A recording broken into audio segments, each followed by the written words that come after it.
The second thing that we're directed to do is to provide for a variance by rule, subject to specified conditions for certain categories of activities within the buffer that will have minimal impact on water quality or aquatic habitat of the adjacent marsh, including where the area within the buffer is not more than 500 square feet. So the gist of this is the legislature is telling us, okay, if there's a very, very small impact, all right, so they quote the 500 square feet, and they also quote minimal impact on water quality.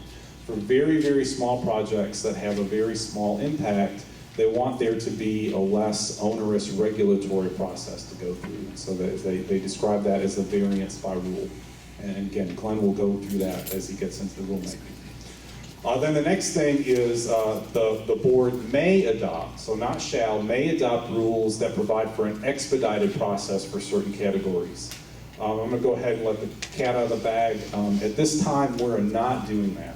Statute, Glenn's going to do an overview of the rule, and then that will get us into our Q&A. So again, we'll be doing an overview of the rule. The full rule is available on our website. We provide criteria and procedures for stream buffer variances, which are, again, copied essentially from the stream buffer variance rules, but given a coastal context.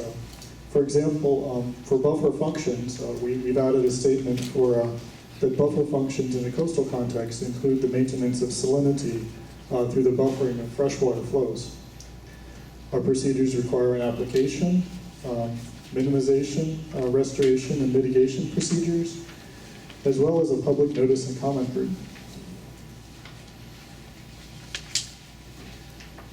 We've introduced the term variance by rule as directed. This is a simplified procedure for certain projects that are less than 500 square feet. We've excluded from the eligibility of this variance bank and shoreline stabilization structures, which could apply for a full variance. And it should be noted that the full variance would require a demonstration of an erosion problem, which is consistent with our shoreline stabilization guidance. Also not eligible would be projects disturbing greater than 500 square feet, regardless of the area of buffer disturbance. Again, as directed, we were looking for minimizing impacts. So for projects that would be less than 100 square feet, we're proposing to exempt them from buffer requirements via a change to our minor land disturbing guidance, and terming these terms minor land disturbances. For projects between 100 and 500 square feet of total disturbance, these projects may apply for the variance by rule procedure. So they would require an application that includes an erosion, sediment, and pollution control plan conducted by a design professional.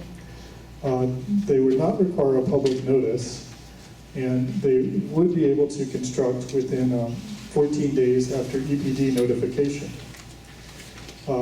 Cumulative impacts would not be able to exceed 500 square feet within a 5-year period, and they would be subject to a minimization of impact, stabilization with native vegetation, use of pervious material where practicable, removal of invasive species, and other requirements as seen in the text. And again, for projects greater than 500 square feet of disturbance, they would be eligible to apply for a full variance, but not a variance by rule. And now I'd like to turn it over to Gordon.